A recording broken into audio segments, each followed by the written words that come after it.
would ask about his well-being. Khairiyat, reported by Abu Dawud. حضور علیہ السلام جب آپ اعتکاف میں ہوتے، حضرت عائشہ بیان کرتی ہیں کہ اگر آپ اعتکاف میں ہوتے تو کسی مریض کے پاس سے اگر گزرتے یا آپ کو کوئی مریض ملتا تو اس کے پاس رکتے نہیں تھے، چلتے ہوئے بس خیریت پوچھ لیتے تھے اور معمول کے مطابق گزر جاتے تھے۔ اب اس سے مطلب یہ ہے کہ جو بندہ اعتکاف میں ہو وہ پھر اعتکاف ہی سمجھے، ایسے نہیں ہے کہ لوگوں کے ساتھ میٹنگز بھی چل رہی ہوں، فون بھی چل رہے ہوں، کالیں بھی چل رہی ہوں، بیٹھے اعتکاف میں ہوں مسجد کے اندر، اور پھر مسجد کے اندر بھی آ کر اللہ سے رشتہ نہ بنے بلکہ دنیا سے پھر بھی جڑا رہے۔ جب اللہ کے گھر میں آ جائیں تو پھر رشتہ صرف اللہ سے جڑ جانا چاہیے، اب دنیا سے رشتہ کٹ جانا چاہیے۔ تو حضور علیہ السلام جب اعتکاف میں ہوتے تو صرف آپ گزر جاتے اور سلام کہہ کر حال پوچھ کر گزر جاتے، یعنی کوئی اگر ملتا تو سلام کہنا اور حال پوچھنا یہ سنت ہے، یہ جائز ہے، لیکن زیادہ میٹنگز کرنا، گفتگو کرنا اس کی اجازت نہیں ہے۔ عن ابن عمر رضی اللہ عنہما عن نبی صلی اللہ علیہ وسلم انہ کان اذا اعتکف طرح له فراشه او یدعى له سریرہ، رواہ اسوانۃ التوبہ، رواہ ابن ماجہ و ابن خزیمہ۔ According to Abdullah bin Umar radiyallahu ta'ala anhu, when the Holy Prophet sallallahu alayhi wasallam went into itikaf,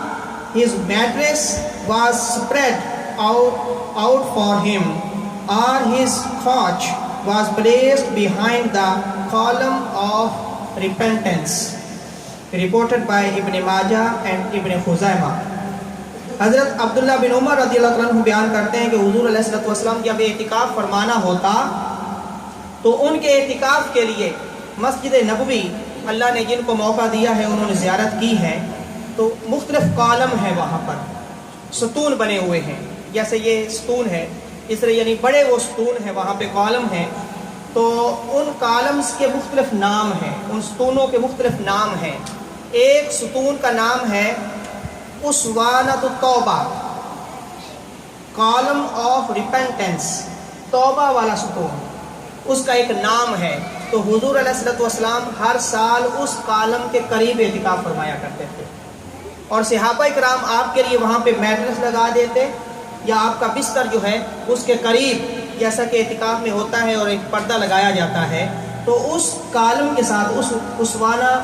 استوانہ یا اس ستون کے ساتھ حضور علیہ السلام کا بستر لگایا جاتا تھا، وہ توبہ والا جو ستون تھا اس کے ساتھ۔ عن ابن عباس رضی اللہ عنہما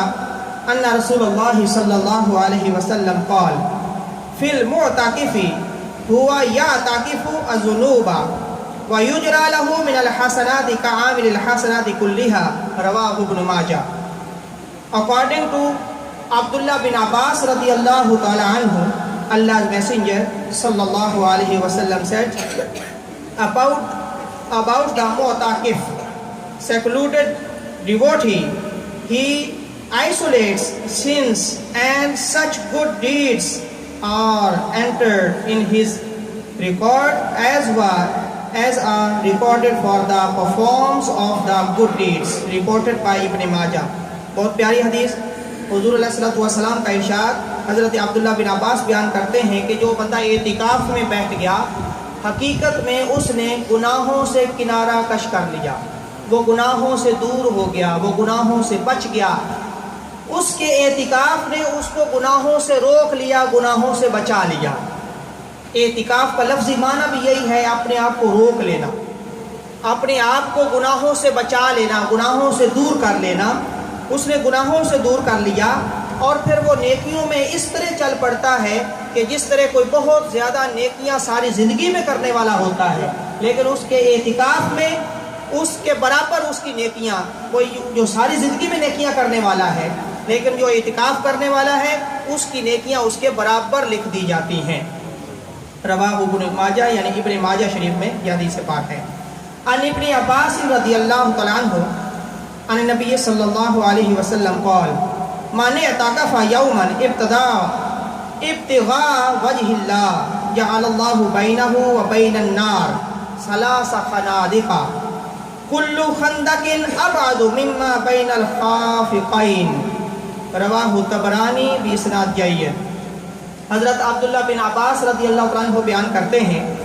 کہ حضور علیہ الصلوۃ والسلام نے ارشاد فرمایا کہ جس نے اللہ کی رضا کے لیے اعتکاف کیا،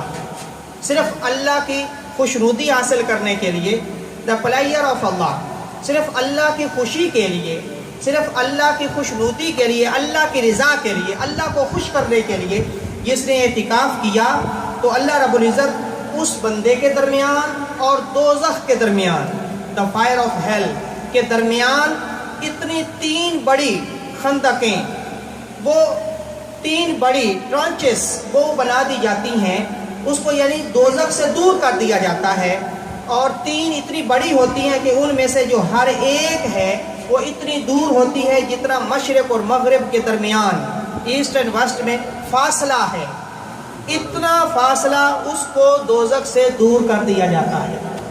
یہ اعتکاف کا فائدہ ہے، اور